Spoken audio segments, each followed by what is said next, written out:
What's on, ladies and gentlemen? My name's Ross, I like games, and today we need to have a little bit of a look at the top sealed products for, well, all collectible games right now, with a bit of a One Piece TCG focus, because it's happening again. Yeah. You see, every 6 months, ICV2, great website incidentally, highly recommended. I check the website quite a lot. It's a really good website. If you're into nerd stuff, comics, card games, etc., recommend ICV2 very highly. Get it bookmarked, check it regularly, cool site. Every 6 months, they do their list of the top collectible games. And it is frustrating to me because I am desperately waiting to see where One Piece comes in on that list. But the next one, the fall 2022 list, is going to be the first one where One Piece could be on it, and it will be on it. But that list hasn't been published yet. What we do have, however, is the monthly list of the top collectible products by volume over on TCG Player, and once again, One Piece is making waves. Yeah. Once again, the entire list is Pokemon, Yu-Gi-Oh! And Magic, except for the free spots taken up by One Piece. And this is huge.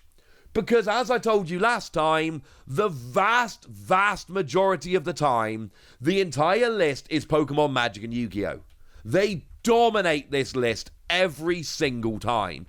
Occasionally, you will get one product from one other game, but even then, it tends to be like a special edition booster box or whatever. Like there was a Flesh and Blood one a few months ago, but it was Arcane Rising first edition selling for like $1,000 a box, which because of the price of it ends up catapulting it onto this list. It's not quite the same. Make no mistake about it, the fact that One Piece gets on this list at all is a ridiculous sign, and I know that everybody wants to say that One Piece is going to fail because you can't get product, blah, blah, blah. The reality of the situation is, and I've told you this before, and I'm sorry, it's as true now as it was back then, it's not Bandai underprinting or any of that. It is a card game that has launched so ridiculously, ludicrously popular that nobody could have kept up. I am still bullish in my belief that it will get better, that Bandai will expand production, that we will see this getting better over time. But the fact of the matter is, at the moment, the game is very literally too popular and Bandai just can't keep up. The fact that One Piece is on this list at all is absolutely huge. And if you like the One Piece trading card game, and I'm going to be honest with you, I like the One Piece trading card game, this should fill you with joy. So over in the top 10, there are two products that we've got for the One Piece TCG, and that is the Romance Dawn Booster Box and the Romance Dawn Booster Box Case. Now, my understanding is that a case is 12 booster boxes, so that's your context there. Now, okay, fine, the case is an $1,800 thing, but it's really not. It's 12 significantly cheaper things. Now, what is interesting, we'll get to the box in a minute, the case has actually snuck down in price. At the beginning of the month, a case was going for just over $1,800, $1,837, and at the end of the month, it was going for just under $1,800, $1,757. And what's interesting here is that $1,800 divided by 12 is $150. That's not a bad price for a booster box right now. And I know not everybody is in the position to buy a case. I'ma be honest with you, I am not in a position to buy a case of Romance Dawn right now. I wish I was, but actually, price-wise, it's going pretty well. In terms of the booster box, that has jumped up quite significantly. Started the month at $165, ended the month at $252. That is unfortunately quite a lot, which is a little bit sad. Not really much we can do about that, but, you know, that's just the way it is. It did go down a little bit when we saw some reprints creeping in. It's gone back up again. There's going to be more reprints. It is going to keep fluctuating. I don't see it going up continually, but I do think it is going to go up when we're not having reprints happening. And I know not everybody believes me on this, but we've seen some reprints come in. I know a bunch of you watching have seen reprints come into your local game store, and I know not all of them are selling them nicely. I know a bunch of people are using the reprints as an excuse to make money on overpriced stock. But I have seen it happen. I have seen stores get stock in. I have seen them sell it for a reasonable price. My only hope is that where it's local game stores doing this, they are hooking up their locals. So Romance Dawn continues to be a very, very strong product, which is doing phenomenally well. And the fact that it's up on this list tells us there is stock around. Because if there weren't booster boxes to buy, it wouldn't be able to get on this list of the top selling products, because how could it? Because there wouldn't be any being sold. So the fact that it's being sold at all tells you that it is out there. Unfortunately, it's just not as out there as we might like. Now, what is also very interesting here is that we see another one, except last time we actually saw that it was the starter decks. Starter decks aren't on there at the moment. Now, that could mean a number of things. That could be because there just aren't that many being sold, because there aren't that many around. Or it could mean that most of the people who want the starter decks have already got them, so they're not selling as well. It could be because other product is coming out and people are relying on that a little bit more.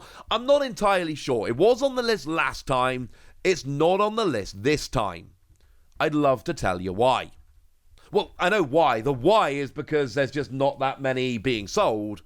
But then the why to the why, there's a few different options here. The leading theory essentially is that people are just not as interested in the starter decks at the moment because most people have them, and that does depress interest in them.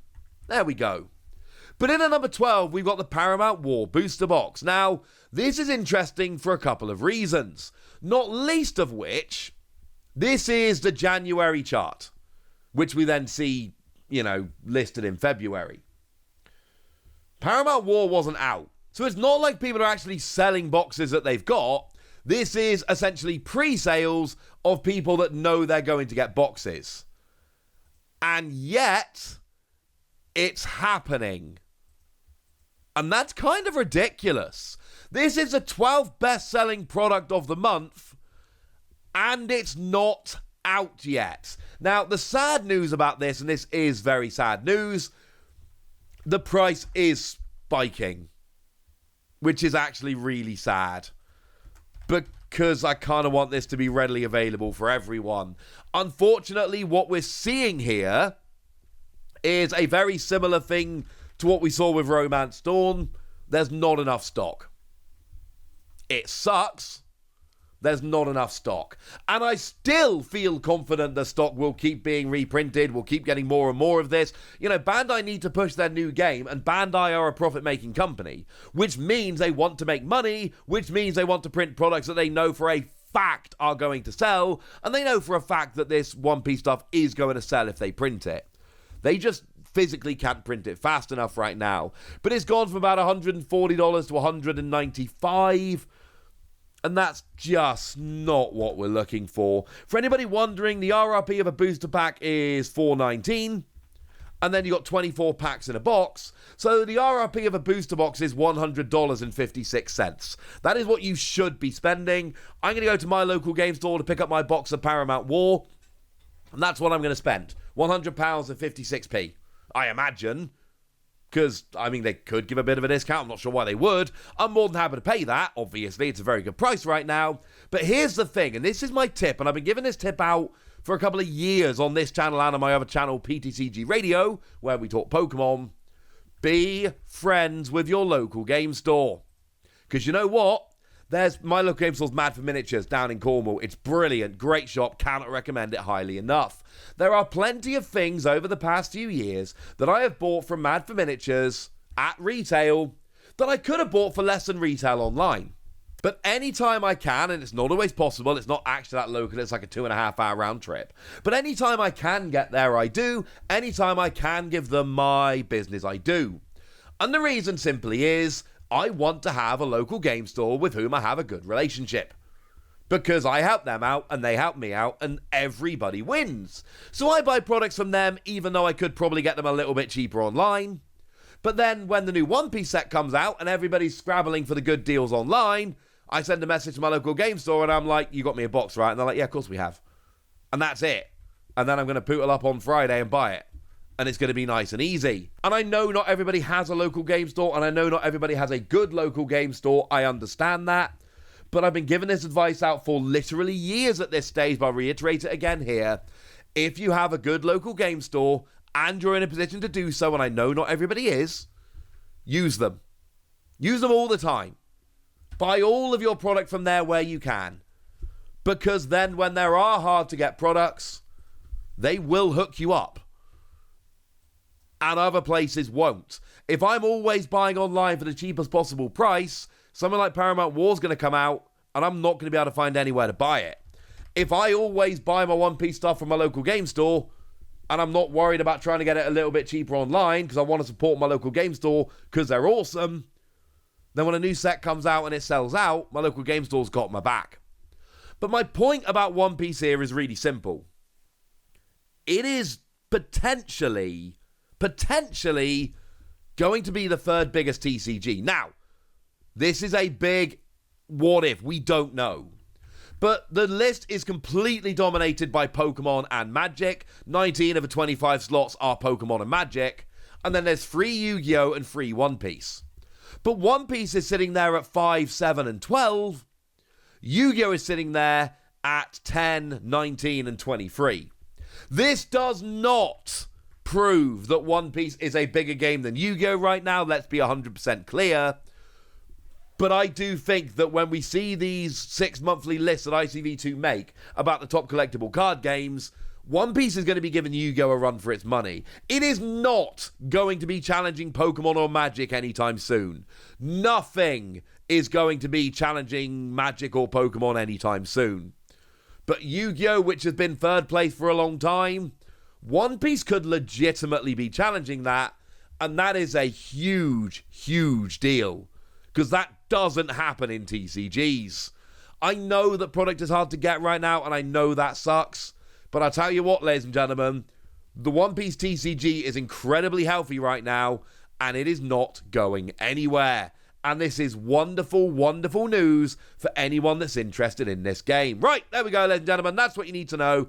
And now it's over to you guys. Let me know what you think about this. Let me know your predictions. Tell me what you think in the comment section. Go nuts! Be nice! And then make sure you like this video, subscribe to this channel, follow me on Twitter at TheWasi. That's where we talk One Piece and a bunch of other card games. And please do consider checking out patreon.com/PTCGradio, where you can support the channel, get some bonus podcasts, join a Discord, all kinds of fun things. But by far the most important thing as always, look after yourselves till next time, would ya? Thank you very much for watching. My name's Ross, and you've been watching Wasi Plays.